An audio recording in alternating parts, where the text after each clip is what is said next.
India की जंगी तैयारियां इस वक्त बिल्कुल एज पे इतनी पहुंच चुकी हैं कि पाकिस्तान के अंदर सिर्फ उनको एक चिंगारी चाहिए इस वक्त आग लगाने के लिए और भारतीय फौजें पाकिस्तान में दाखिल हो जाएंगी जैसे मशरकी पाकिस्तान में था। कहने की बात ये, जब उनको पता है कि आप बुज़दिल हैं, यू आर अ कावर्ड, आप खड़े नहीं हो सकते, तो वो फिर आपको बुली करेंगे। जो रिक्वेस्ट और अपील होगी हिंदुस्तान की मिनिस्ट्री ऑफ एक्सटर्नल अफेयर से और मोदी सरकार से कि आप पाकिस्तान के अंदर एक इलीगल, गैर कानूनी, अनकॉन्स्टिट्यूशनल, चोरी की, मिलिट्री इस्टेब्लिशमेंट की बनाई हुई हुकूमत के साथ आप डील न करें टूवर्ड्स फ्यूचर। दरअसल अमेरिका ये कह रहा है कि हम खुश हैं कि पाकिस्तान भारत के सामने सरेंडर करने की तरफ बढ़ रहा है। ये एक बहुत बड़ी वजह है कि शरीफ खानदान पे आलमी इस्टेब्लिशमेंट मेहरबान है कि वो खित्ते में भारतीय बालादस्ती का हामी है। अगर पाकिस्तान इंडिया के ताल्लुकात बेहतर होते हैं, ट्रेड खुलता है, तो हमारी फूड इन्फ्लेशन तो उसी दिन 24 घंटे में 40% कम हो जाएगी। यानी जो आपको सब्जी और दाल जो है वो अगर 100 रुपए की मिल रही है, तो जिस दिन आपका इंडिया से वाघा से ट्रेड खुलता है तो वो 60 रुपए पे आ जाएगी, शायद 50 पे भी आ जाए। तो आप एक दूसरे के साथ झगड़े भी करते हैं, एक दूसरे को आप नाराज भी होते हैं, सब कुछ करते हैं, लेकिन आप मुल्कों के दरमियान ट्रेड नहीं बंद करते और ट्रेड को आप खोलते हैं। मेरा ख्याल है कि पाकिस्तान और इंडिया को नेक्स्ट लेवल पे अपना अपना हाई कमीशन जो है।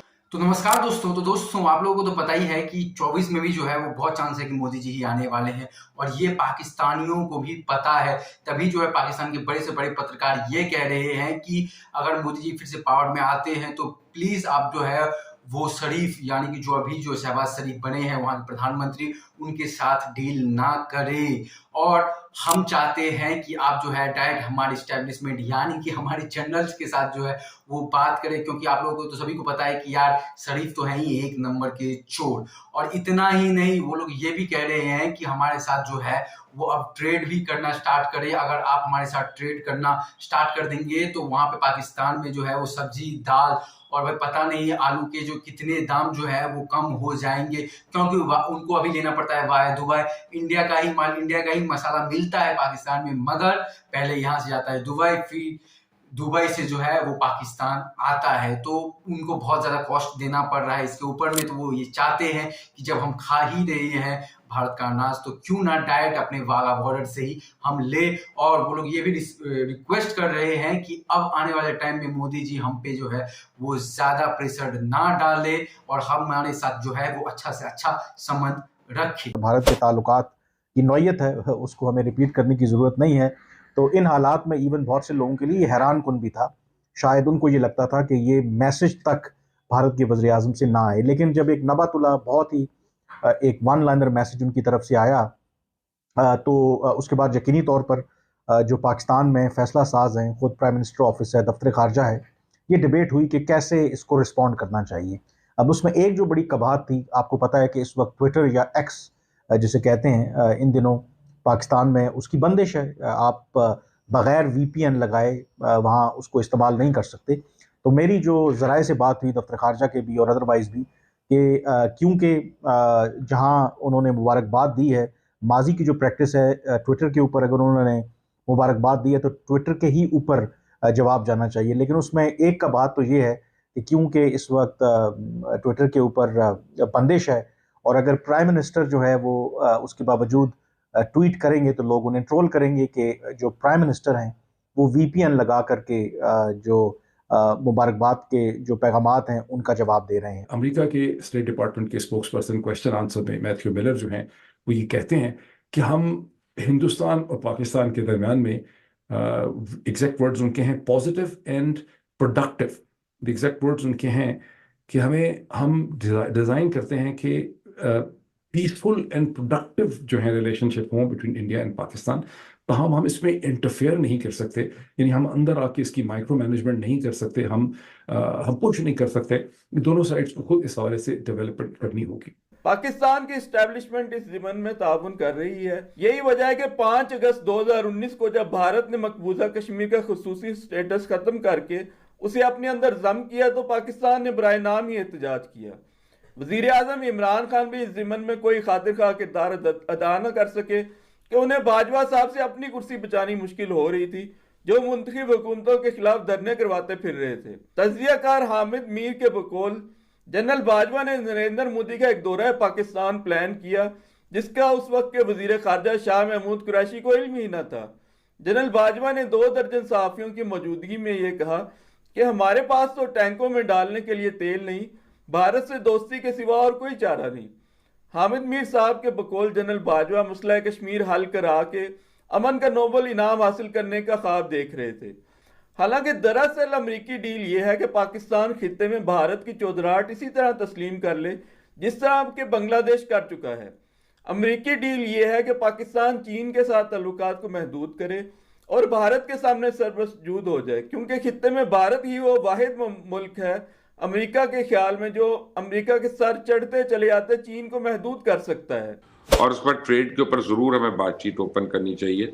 हम क्रिकेट खेलने के लिए बेचैन रहते हैं, हम गेमें खेलने के लिए बेचैन रहते हैं, लेकिन जिससे गरीब आदमी को फायदा हो उसके लिए हम अपना जो है वो असूल लेके बैठ जाते हैं। तो हमारी भी पॉलिसी में चेंजेस होनी चाहिए। तो बाकी जाहिर है कि क्यों जो भारत के वज़ीर-ए-आज़म की तरफ से जो मुबारकबाद का पैगाम था वो बिल्कुल मुख्तसर था। आई थिंक उसकी एक जो सबसे बड़ी वजह तमाम जो एनालिस्ट हैं वो इस बात पे एग्री करते हैं कि एक तो इस वक्त भारत के अंदर ये कोई एपिटाइट नहीं है कि वो पाकिस्तान के साथ किसी भी तरह की इंगेजमेंट करें। दूसरा, क्योंकि पाकिस्तान के अंदर जो हुकूमत अब बनी है किसी एक जमात के पास अक्सरियत नहीं है, नवाज शरीफ प्राइम मिनिस्टर बने नहीं हैं।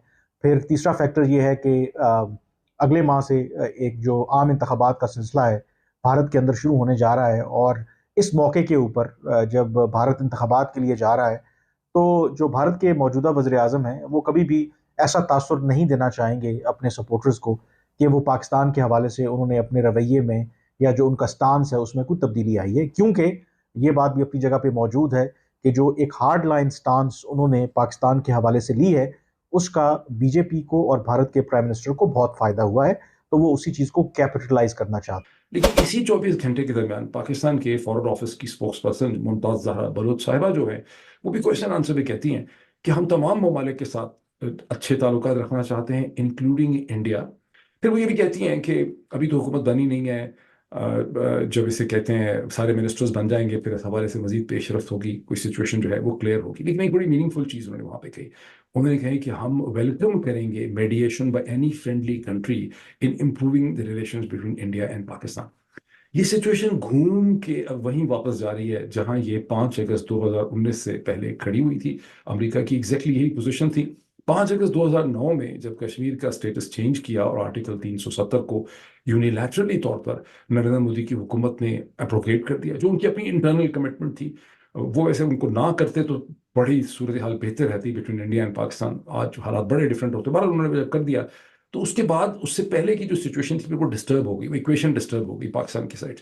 अब आप देखें कि कैसे पाकिस्तान धीरे धीरे पीछे अपनी इक्वेशन पे जा रहा है। मुमताज़ ज़हरा बलोच साहब ने थोड़ी बहुत कश्मीर की आएँ बाएँ शाएँ करने की बात की, लेकिन उसकी कोई खास जो है वो वैल्यू स्टेज के ऊपर नहीं बनती। तो दोस्तों आप लोगों ने तो वीडियो देख ही लिया यार, ये लोग जो है वो अभी घुटनों पे आ गए हैं।